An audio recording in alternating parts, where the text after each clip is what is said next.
everybody, it's Eric Pappenfuss. It's Friday, so it must be a buy day.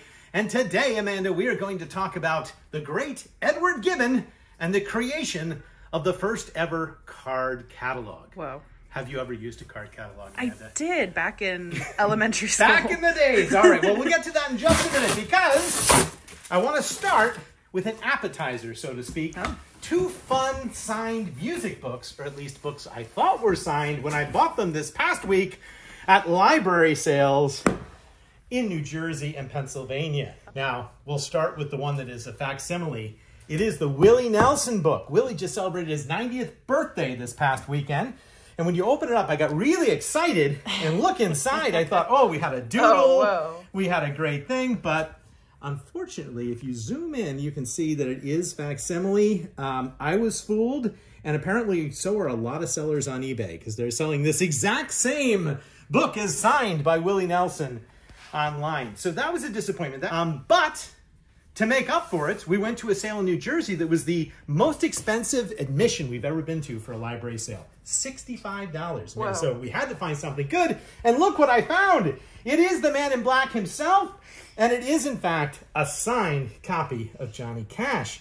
Arguably even better than Willie Nelson. And what I like about this is, of course, it's not as perfect as that. That might be one way you can tell it's real. But also, it included this little note, which this guy apparently sent backstage to have Johnny Cash sign this book during a show. Huh. Isn't that neat? So that just adds a little bit of authenticity to it. The Johnny Cash book is quite valuable, and the Willie Nelson book is not. So two interesting appetizers. But I promised you card catalogs, and that's what we're going to do. Let's start with the man himself, Edward Gibbon. Now, he is most famous for this 6-volume work, The Decline and Fall of the Roman Empire, which is one of the great works of really Western history that's ever been written. And I'll show you the title page of this volume here. This is volume 4. It has the map. And we'll start with the map of the Roman Empire, which is pretty awesome. Look at that. And we will get straight to the title page. Now, volume 1 came out in 1776, and the final volume 6 didn't come out until 1789. So it was published over a span of 13 years. 13 critical years in world history, the beginning of the American Revolution and the beginning of the French Revolution, sort of bookending this great publishing enterprise. And our copy of Gibbon is even more interesting because of who owned it. It was owned by the great historian, John Pocock. And John is a friend of the Midtown Scholar. We've been purchasing his library for many years. He is now 99 years old. Wow. And still lives in Baltimore.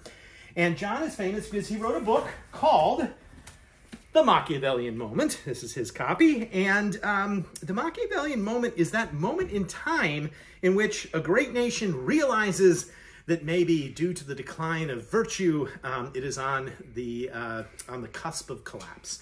And that is Gibbon's great argument for what happened in the Roman Empire. In fact, I can just read you a tiny little bit. He says, "The story of its ruin is simple and obvious, and instead of inquiring why the Roman Empire was destroyed, we should rather be surprised that it subsided so long.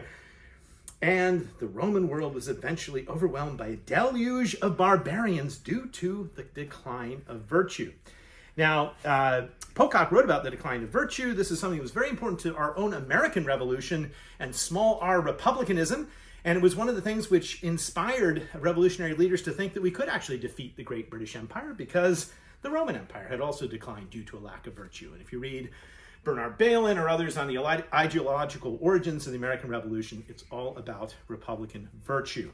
So this is Pocock's copy of Gibbon. He was a great Gibbon scholar. He's also written in his hand, "The Irish pirates are at once my friends and my enemies," which is a quote from Gibbon's memoir. And if you look at this book, man, it's published in Dublin. And what he means is the book pirates. Because when the history of the decline and fall of the Roman Empire originally came out, it was published in big, lavish quarto.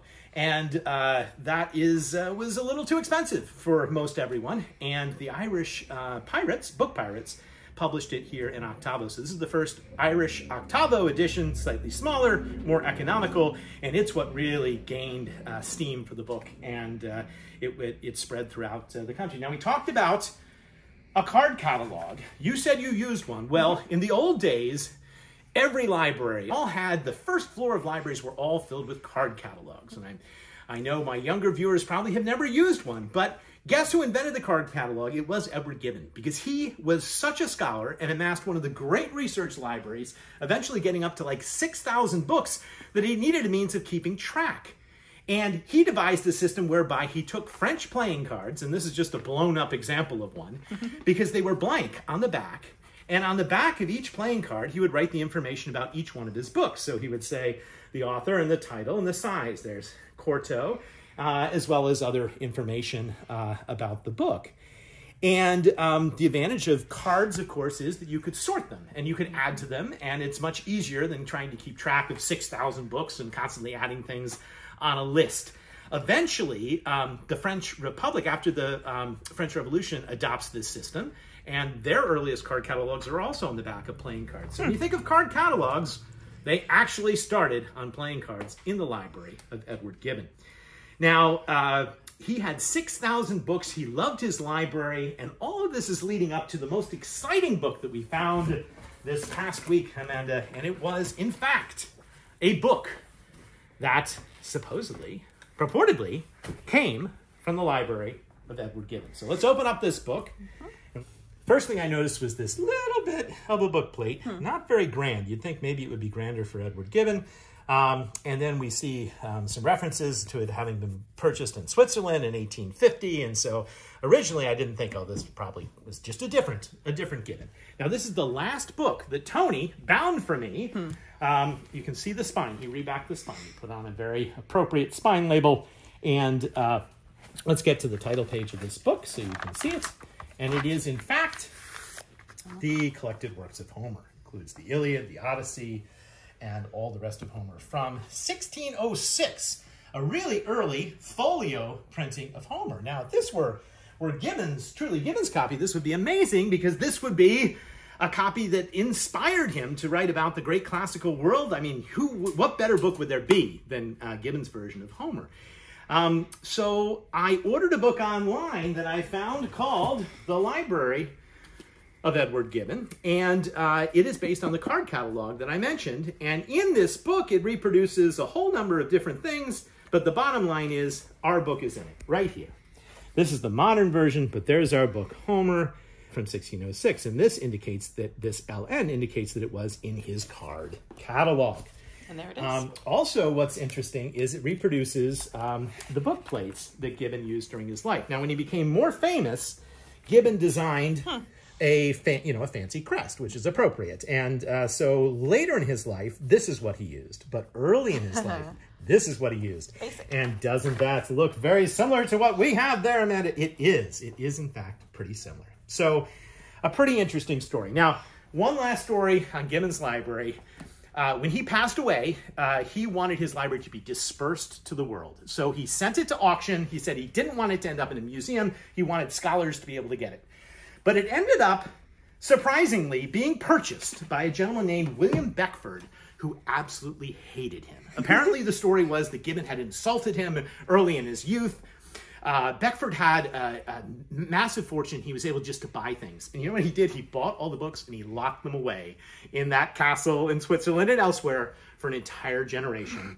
And he even wrote really obnoxious things in some of the books, like, in the time not far distant, Mr. Gibbon, when your almost ludicrous self-complacency, your numerous and apparently willful mistakes, your frequent distortions of historical truth.